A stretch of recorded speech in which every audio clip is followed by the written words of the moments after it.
Okey, sifat kedualan gelombang zarah.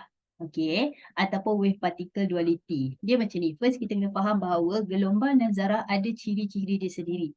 Okey, contoh kat sini gelombang. Okey, dia adalah gelombang kerana dia alami pembelauan dan interference. Contohlah, okey, pantulan semua itulah, semua fenomena-fenomena gelombang, dia buat benda tu sebab dia gelombang. Okey, contoh yang kita kata bersifat gelombang adalah gelombang radio, gelombang cahaya dan sebagainya.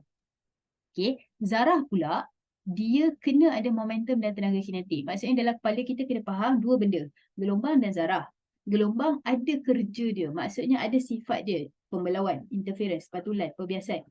Okey, zarah, momentum, tenaga kinetik. Maksudnya diorang tak bercampur. Gelombang buat kerja dia, zarah buat kerja dia.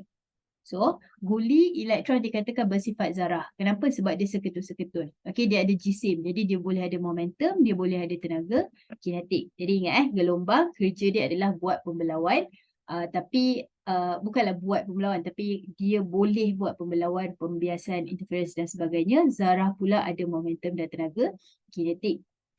Okey, tapi ceritanya adalah de Broglie. Okey, ini adalah saintis tersebut, Louis de Broglie. Dia cakap semua zarah boleh menunjukkan ciri-ciri gelombang. Sudah. Maksudnya zarah sepatutnya tadi momentum dan tenaga kinetik. Okey, gelombang lah. Faham tak? Dia dua benda yang berbeza. Tapi de Broglie kata, tantang zarah boleh menunjukkan sikap, menunjukkan ciri-ciri gelombang.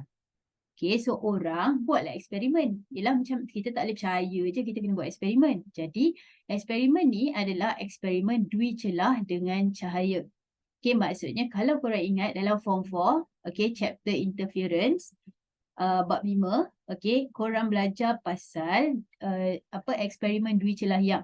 Di mana kita ada dua celah dekat sini, gelombang lalu. Okay, gelombang lalu. Lepas tu, dia akan buat superposisi, tak kisahlah yang tu kalau tak ingat tengok chapter interference, dia buat superposisi, lepas tu dia akan hasilkan corak macam ni dekat screen. So ini nama dia interference. Ini nama dia interference. Dan interference ingat balik adalah sifat gelombang ataupun ciri-ciri gelombang. Okey, jadi disebabkan cahaya adalah gelombang, tak ada siapa terperanjat lah macam logik lah. Okey, so dia adalah cahaya. So bila dia lalu dua celah, mestilah dia buat interference. Tak ada apa-apa yang memberanjatkan dekat sini. Okey, biasa je. Tapi, diorang repeat eksperimen sebab de Broglie cakap zarah pun boleh menunjukkan ciri-ciri gelombang.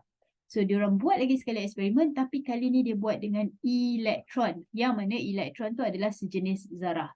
So, bila zarah sepatutnya tidaklah buat interference sebab interference adalah kerja gelombang. Kan? Interference adalah kerja gelombang tapi zarah ni, elektron ni, dia pergi hasilkan pattern yang sama macam pattern cahaya yang buat interference. Jadi inilah dia, inilah betul lah hipotesis de Broglie ni. Semua zarah boleh menunjukkan ciri-ciri gelombang. Okey, semua zarah boleh menunjukkan ciri-ciri gelombang. So, zarah, elektron, walaupun dia zarah, dia still boleh buat pembelauan, boleh buat interference. Dan dekat sini dia nampak corak interference tu. Okey, kalau korang tengok dekat dalam buku teks, corak yang dia bagi adalah corak untuk pembelauan. Tapi konsep samalah. Dia adalah elektron, which is zarah, tapi dia still menghasilkan ataupun menunjukkan ciri-ciri gelombang.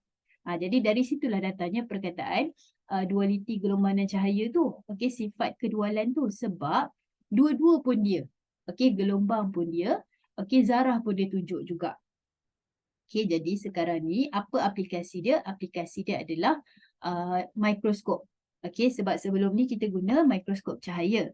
Okey, tapi elektron mikroskop, okey, basically dia buat, okey, dia tengok macam, okey, light mikroskop kita guna cahaya, tapi elektron mikroskop kita guna elektron. Jadi elektron tu, okey, disebabkan jisim dia lebih besar, panjang gelombang dia lebih pendek, panjang gelombang di luar dia lebih pendek, okey, dia menghasilkan resolusi yang lebih tinggi. So kalau tengok dekat sini lagi clear lah image tu. Okey, jadi itu adalah kebaikan ataupun hasil daripada kita buat elektron mikroskop. Sebab dulu bila orang buat light mikroskop ni, orang macam okey, light mikroskop ada sifat cahaya. Okey, boleh dibelaukan dan sebagainya, jadi kita boleh buat mikroskop cahaya. Okey, tapi dekat sini elektron mikroskop, okey, disebabkan dia orang macam okey, elektron pun boleh tunjuk sifat gelombang juga. Jadi maksudnya bolehlah kita try buat dia jadi mikroskop. Jadi itulah hasilnya. Okay. So itulah dia pasal kedualan. Okay. Asas berkenaan dengan kedualan gelombang zarah dan dia punya aplikasi. Okay. Dalam video seterusnya kita akan tengok dia punya formula ataupun rumus yang terlibat dengan sifat kedualan gelombang dan zarah. Okay. Terima kasih.